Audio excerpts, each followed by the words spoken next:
everybody, thank you for joining me for Glute 303. I trust that you've become proficient in the exercises in Glute 101 and Glute 202 before attempting this. If anything feels too challenging, feel free to substitute with one of the previous exercises. Let's get started. The first exercise we're going to begin with is the single leg squat. You're going to place all of your weight on your left leg. You're going to pick your right foot up by bending the knee. You can either take the right leg up so that it's parallel to the ground, or you can keep it back, whatever is most comfortable for you. From here, take your hands on your hips. I'm going to hold my leg forward today just for balance. You're going to sit back like you're sitting on a chair, and then stand up. The knee shouldn't move at all, so the knee should stay straight ahead. You're moving by sinking that hip straight back. And one of the benefits of having the hands on the hips is that you can make sure the hips don't rotate at all. So the right side would look exactly the same as the left. The knee's going to point straight ahead, the hips go back, you're not arching your back, and up. The next exercise is the Cook hip lift. You're going to lie on your back so that your feet are pointing straight ahead. The heels should be about a foot away from the bottom. You're going to pick your right leg up and you're going to take your hands beneath the right thigh. From here, you're going to use your inhale to lift the hips up and exhale down. The extension comes from the left hip. It's really important here that you use your left glute muscle to initiate the motion and you don't initiate with the hamstring. So to switch sides, the right foot's grounded. You're pressing your right big toe, pinky toe, and heel into the ground. The hip bones are even. The hands come behind the left thigh. You use your inhale to lift up and your exhale to come down. You don't round your back at all. You lift up as a unit. If you begin to feel this through your hamstrings at all, ease down. Really think about initiating by pressing through the heel and really think about engaging up through the glute. From here, we're going to do a side plank with abduction. There are two parts to this, so make sure you master part one before you move on to part two. You're going to lie on your right hand side. You're going to bend your knees, so the knees are slightly in front of you. The elbow is going to be directly beneath the shoulder. You're going to firmly press the right forearm into the floor and firmly press the right thigh into the floor. You're going to use your inhale to lift up, so your body's in a side plank position. From here, you're going to extend that left leg out and press the left heel away. You're going to inhale, lift the left leg up, exhale, lift the left leg down. The left hand can either be on your hip or it can be extended up, which is a little bit more challenging. Once you've mastered that, you can take it a step further by extending both legs out. I'm going to go ahead and switch to my left side, so I've got my left elbow beneath my left shoulder. Inhale, lift up, so suddenly I've got a much longer lever arm. Again, the right hand can be on the hip or it can be extended up. Inhale, lift the right leg up, exhale down, up and down. We're going to do two variations on Stu's airplane today. The first is going to be a weighted version of Stu's airplane. I'm going to use both a medicine ball and a special surprise for the demonstrations of it.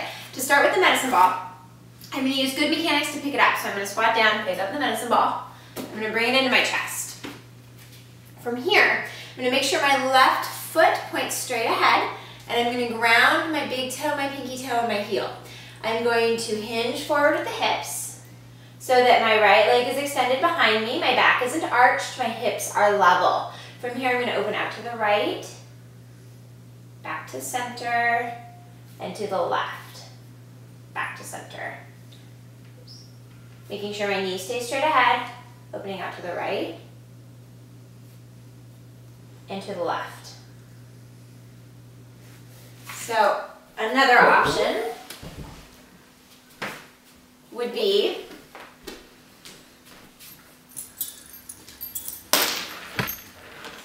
to hold on to your favorite puppy or person. You can hinge forward. You can open out and back, out and back. I'm now going to demonstrate a multiplanar lunge. We're going to lunge forward, to the side, and back. You're gonna start with your feet together. And you're gonna stand up tall, so your shoulders are over your hips, which are over your ankles. Your knees can be soft, your belly relaxed. You're going to step forward with the right leg. You're gonna bend this back knee, so it's like you're dropping straight down to the floor. You're gonna press through the right foot to come back to center. You're gonna lunge to the side with that right leg. The right toes can angle out a little bit if needed. You're gonna sit your hips back. You're gonna press through that right foot to come back to center. And then you're gonna lunge backwards with that right foot, drop straight down, back to center. Now ideally, you would not touch in between each repetition. So, it would look like this. You would lunge forward, side, and back. The front knee should stay really stable, so we're lunging forward, no movement through there, side, no movement through this right knee, and then when I lunge back, no movement through the left knee. What it looks like from the front is, I'm going to go ahead and switch to my left side. I like my hands on my hips. It keeps me a little more stable. You can place them wherever you'd like. I'm going to lunge forward, to the side, and back. My breathing's steady. My legs should be strong and stable. My glutes should be engaged. That's what's helping push me back. The final exercise combines both a lunge with Stu's airplane. So what you're going to do is you're going to stand with your feet together. You're going to take your hands again on your hips, out to the side, whatever's most comfortable for you, whatever keeps you the most stable. The goal is to not let the knees move, so you're really controlling the movement with your glutes. You're going to lunge the right foot back. You're going to drop that back knee down as though you were going to touch the floor. The back stays really neutral.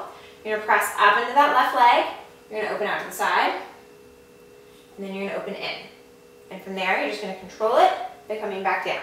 So it's down, rotate, rotate, back. So the other side would look the same. Grounding that right foot, big toe, pinky toe, and heel press down. Arch is a little bit lifted. Lunge back. Up. Rotate. Rotate. Back. Up. Rotate. Rotate.